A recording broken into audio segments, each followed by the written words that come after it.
These videos are so important to make on Saturdays because it gives us so much time to be able to sift through the injury-related news that happens on Saturdays. So we're going through every single matchup to find the must-start and sit wide receivers for Week 2 fantasy football. And I'm one of the only fantasy YouTubers working on a Saturday to get you this type of content to help you win this week. So make sure to go down there and drop a like on the video and subscribe to the channel to show your support. So getting into our first matchup is the Giants at the Cowboys here. And listen, CeeDee Lamb is still a must-start. He didn't even do bad last week. Like, he was still not in his best form, and he was excellent. Like, CeeDee Lamb will come down with a lot of those catches that he dropped more times than not. So I'm just not in this place where it's like, why would you ever be low on CeeDee Lamb? Like, this is just not one of those guys that you would ever consider benching. Not that I've heard that this week, but just a precaution, if I do hear that, CeeDee Lamb is always in your lineup. And I will say this, Malik Neighbors is still in that category as well.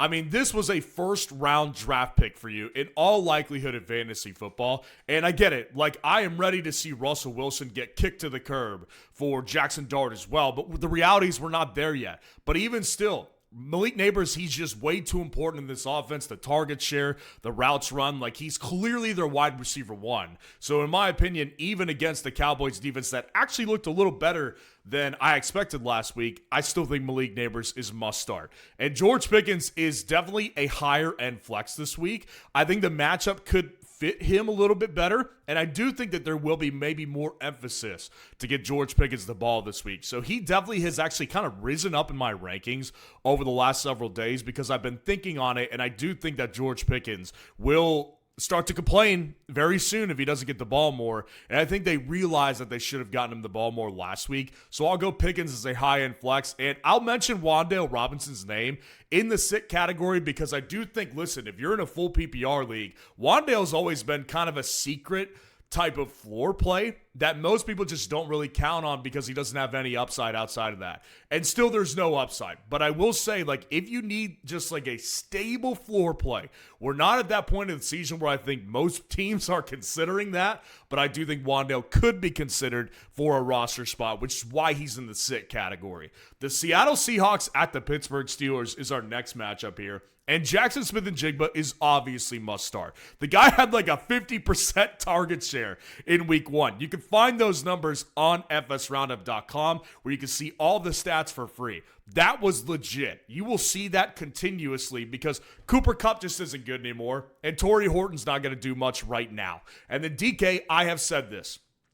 DK actually rose up a little bit in my rankings because I believe that this is one of those games you want him in for sure. This is a revenge game. This is a total revenge game narrative, and I expect DK to get lots of work, and I think he'll be really good on everything. So this is a game I want DK in. And Aaron Rodgers, as long as the offensive line can keep him upright for the majority of this game versus a tough defense, I think will deliver the promise to DK Metcalf. He's a must-start for me this week. And then there's nobody else. Like Calvin Austin, again, worth mentioning because he definitely was the clear wide receiver 2 in Pittsburgh last week. And with Aaron Rodgers fully healthy, that is an offense that you could say a wide receiver 2 is legitimate in fantasy football on. Now, am I putting him in my lineup this week? No, not a chance. And then same thing with Cooper Kupp. Like Calvin Austin, I'd play him before Cooper Kupp. Cooper Kupp has no juice whatsoever. It's over. And I was saying that before the season started. I can't believe people drafted him. Cooper Kupp is done. So there's not even worth the discussion here. The Los Angeles Rams at the Tennessee Titans is our next matchup. And obviously, Puka is must start. There's not even really a need to discuss this outside the fact that he's dominant number 1 wide receiver in fantasy football right now. And then I think Devontae Adams is still a better play than Calvin. Listen, I've had a lot of arguments over the years with this one. I don't think Calvin's as good as a lot of people think in the fantasy space. I just don't. Like, he's solid and he can provide upside, but I think it's matchup dependent for him, particularly at this point of his career. And I think that this Rams matchup isn't that tremendously different from Denver. Now, for him personally, yes, it is different. He is a better play than he was last week because he had to take on Pat Surtain as the starting corner. Los Angeles doesn't have Pat Surtain, so I'm not nearly as worried, but I'm worried about Cam Ward and what I saw with him. I just don't think he's that good yet. So I would play Devontae. He's got the better quarterback. He was still plenty involved last week. It was just a matchup thing for him as well. I think Devontae is a slightly better play. But in reality, like, the only options in that game is these three guys, because Elick Aymaner is not a guy I'm willing to play yet until I see improvement from Cam Ward. I would put him on my bench as well. The Buffalo Bills at the New York Jets is our next matchup, and I don't think there's a must-start receiver in here, but I do think there's several viable options. So number one, I've discussed all week. I think this will be a beatdown. I think the Buffalo Bills will beat the brakes and just beat the Jets like a redheaded stepchild. Like, I think that's exactly what's going to happen. So if Keon Coleman is, the breakout's real, right? Let's say that the breakout is real. I do think that Keon Coleman is one of those guys that on a weekly basis will be involved, because if he was that important in week one and it was real, then I think that he'll be important every week. But given the game script, I don't see him as a must start yet, and I'm not confident that it was real. But I would play him over Garrett Wilson, and I know that's counterintuitive to what you would normally think.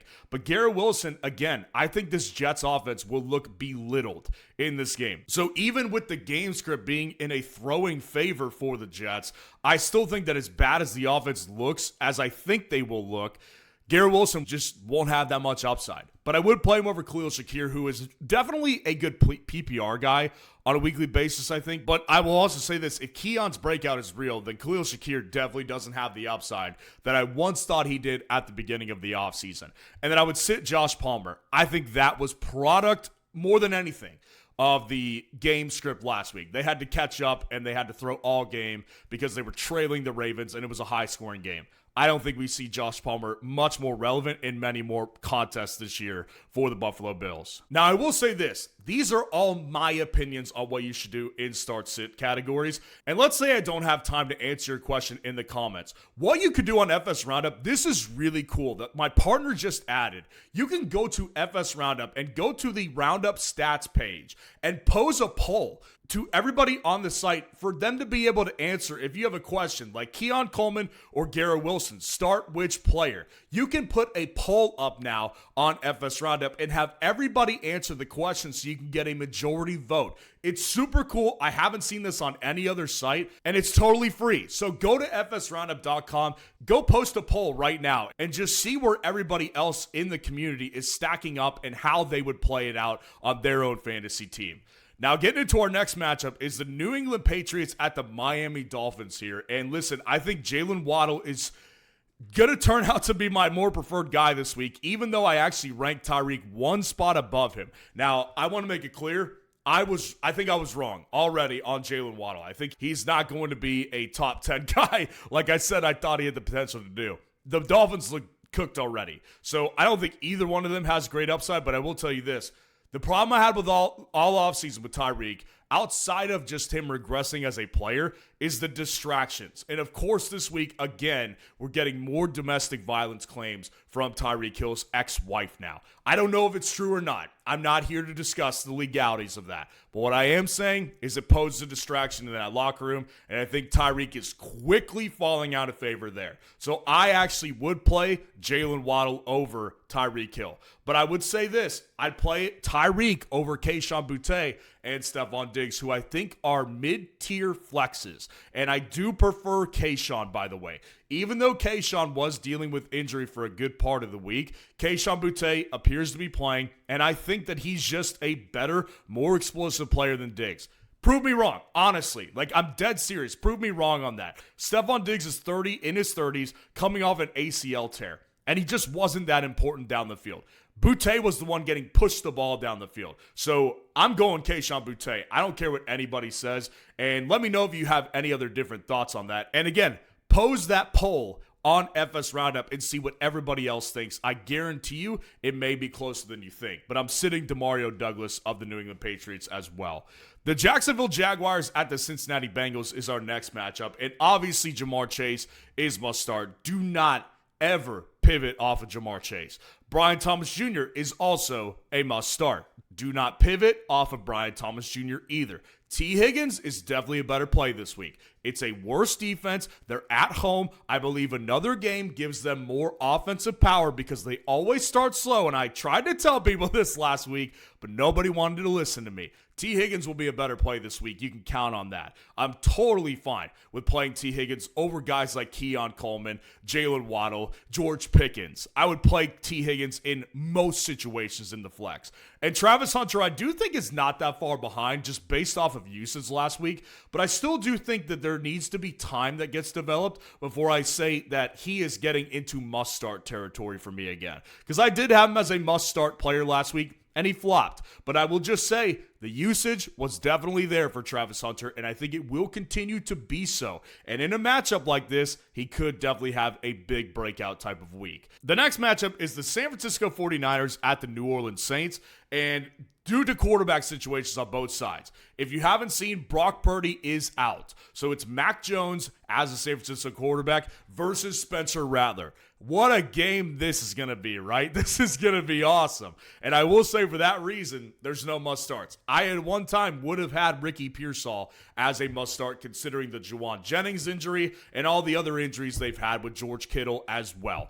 I mean, they have nothing there except Ricky Pearsall. So I fight my better instinct to put him as a must-start because of Mac Jones. But I will say this, Mac Jones last year, do not forget this, he hyper-targeted Brian Thomas Jr. last year, and Brian Thomas Jr. was a league-winning player at that time when Mac Jones was his quarterback. So I might be wrong on this one. Ricky might be an enormously excellent play this week, but I will say this, I'm not ready to put Ricky in my must-start category because I just don't really believe in Mac Jones as a player. Would I play Ricky over T. Higgins? That's a question mark. I would play him over Calvin Ridley, but I wouldn't play him necessarily over T. Higgins. I'd have to sleep on that one. Pose that poll in the fsroundup.com poll section as well. Chris Olave and Rashid Shaheed, I would definitely prefer Olave because he was definitely the target guy, but Rashid Shaheed was not out of the realm of possibilities for being a good play last week. He had plenty of work as well. He just didn't have a big play like he tends to do a lot of the time. And maybe that just won't be the case this year without Derek Carr. With Spencer Rattler, it may just be more of a target thing, but I do think that he is potentially flexible in a deeper league. And I would say nobody else is viable. I mean, the quarterback play is just so egregiously bad in this game that I don't think there's going to be many other viable options. This is Ted. Look at him. Ted desperately needs to pick up a new running back, or his fantasy team is toast. For the third year in a row. And losing his season again means one thing.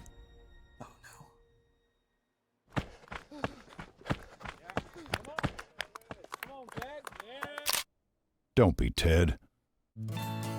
Use Fantasy Football Roundup to automate your waiver pickups and rest easy this season.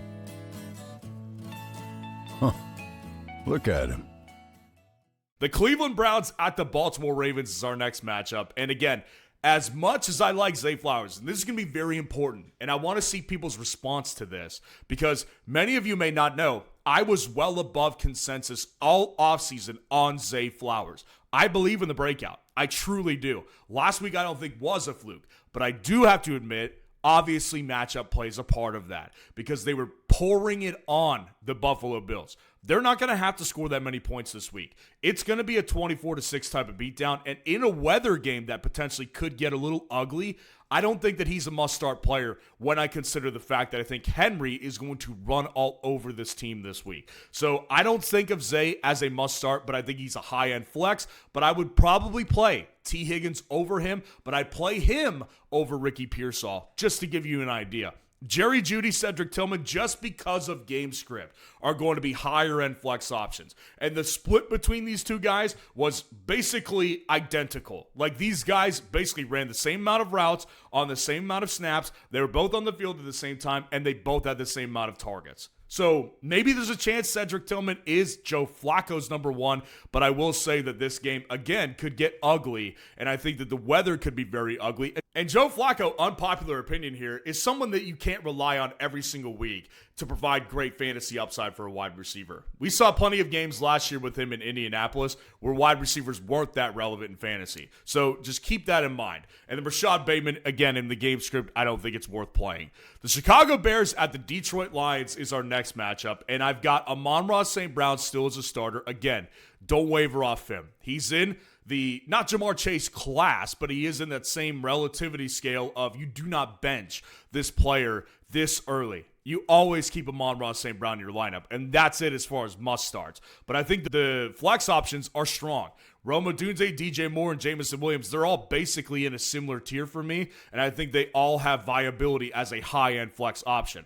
I definitely prefer Rome over DJ at this point because what became clear to me in week one, and I will say there's room to change on this, but what my fear has been all offseason for DJ is that Rome is the guy that takes the ball more down the field for this team, and he was that in week one. So I think if we see another week of that, DJ Moore is the wide receiver 2 in fantasy in Chicago, confirmed.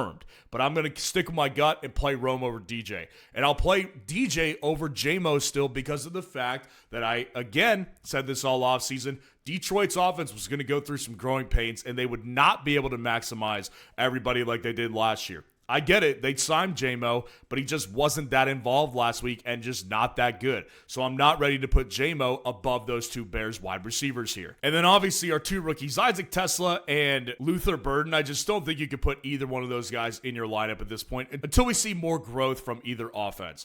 The Denver Broncos at the Indianapolis Colts is our next matchup, and Courtland Sutton remains a must start. Even though I think this could be a little bit of a blowout, and I think the Colts offense could come back down to earth, I still do think Sutton is a must start. Like, the guy legitimately has touchdown upside on a weekly basis, and he's their heavy volume guy. You got to put him in the lineup. And then Indianapolis with Michael Pittman, again, this guy's taking on Pat Surtain. You want nothing to do with this matchup. Flexible because he's a wide receiver 1, but at the same time, low-end flex. I'm playing T over him. I'm playing Ricky Pearsall over him. I'm playing Zay Flowers over him. No question about it. I'm playing Travis Hunter over him. Michael Pittman, I don't want much to do with because of the Pat Surtain matchup this week. And Josh Downs, I will say, was considered flexible at one point in time because, again, I think that this offense will need that contribution from him with Michael Pittman being locked up. But I still don't think that this defense is weak enough in other areas to where it could be effective either. And then Troy Franklin, definitely the wide receiver 2 you want in Denver. But until we see Bo play better, you can't put another wide receiver out there besides Courtland Sutton. The Carolina Panthers at the Arizona Cardinals. Listen, Marvin Harrison Jr., I've been on a roller coaster with a little bit this week. Last week, I wasn't super impressed with the offense's usage of him. And then I watched every target again for a second time with fresh eyes after I wasn't so tired on Sunday. And I was like, you know what? They actually did use him a little bit more as a possession receiver. So I do think that this has upside. Now, the matchup, I don't think is particularly great for wide receiver because I think that Arizona could easily crush the Panthers this week because they will run all over this team. But I will say that I do think that Marvin is a high-end flex option that I probably would play over T. Higgins. And then obviously with Tet, he's going to continue to be flexible, if not must start, because of matchup and because of the fact that he is in a position to where he has to be used. Xavier Legette just, I don't think is very good. And what else do they have? I mean, they really have nothing else going on for them in Carolina. It's sad. Like, it's really sad, but Tet definitely is in line to be the wide receiver 1. So for that reason, he's a high-end flex play as well. And then no other options. Again, Legette is nobody that you would ever consider putting in your lineup at this point. The Philadelphia Eagles at the Kansas City Chiefs is our next matchup. And I will say this, whether it's unpopular or not. I don't know where the rest of the community stands on this one, but I still consider A.J. Brown a must-start, particularly for this week, because this offense is going up against a good run defense. That's what their strength was last week. And I think that Kansas City at home is going to put up a major fight. So I think they'll be forced to throw the ball more, keeping A.J. Brown more involved. Now, I did say this last week. There was definitely some intent, I think, behind him getting one target in this game, which does concern me. And this could blow up on you again. But the bottom line is the upside in this one, I think it's crazy high. I've got to put A.J. Brown in my starting lineup 9.9 times out of 10. And then Marquise Hollywood Brown is obviously going to be a high-end flex, if for no other reason because of the fact that he will easily get 10 targets in this game again. Devonta Smith, I think, is flexible as well. Not as good as Hollywood, but better than Juju, who I also consider a flexible player as well. Juju will get work. It just won't be to the extent of upside that I think Devonta could have if he hits a big play.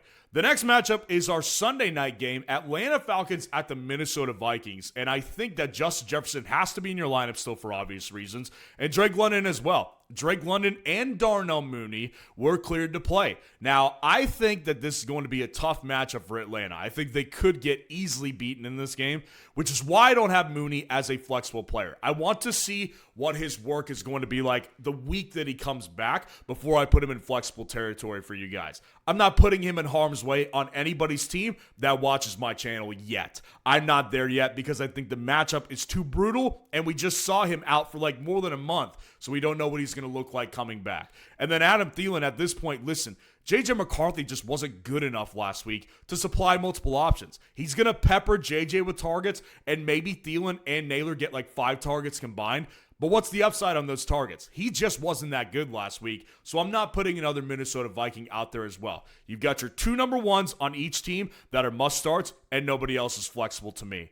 The Tampa Bay Buccaneers at the Houston Texans, and Nico is still a must-start as well. I had a bunch of people this week. It was actually concerning that asked me, do I bench Nico Collins this week? And it's like, no, like never, ever, ever bench Nico Collins. This guy has enormous upside. And if you're new to fantasy, you probably haven't seen it before. This guy can get you a 30-point week like that. So you don't ever put Nico on the bench. And again, this is a definite easier matchup for Houston this week through the passing game particularly because Tampa's defense is vulnerable in the secondary. You do not ever put Nico on your bench either way though. And then Mike Evans definitely still remains a must start. I will say slightly concerned last week. Slightly concerned. I think that he has a chance to hit father time this year. I really do. And I think that this could be one of those seasons that you just kind of realize he's slowing down.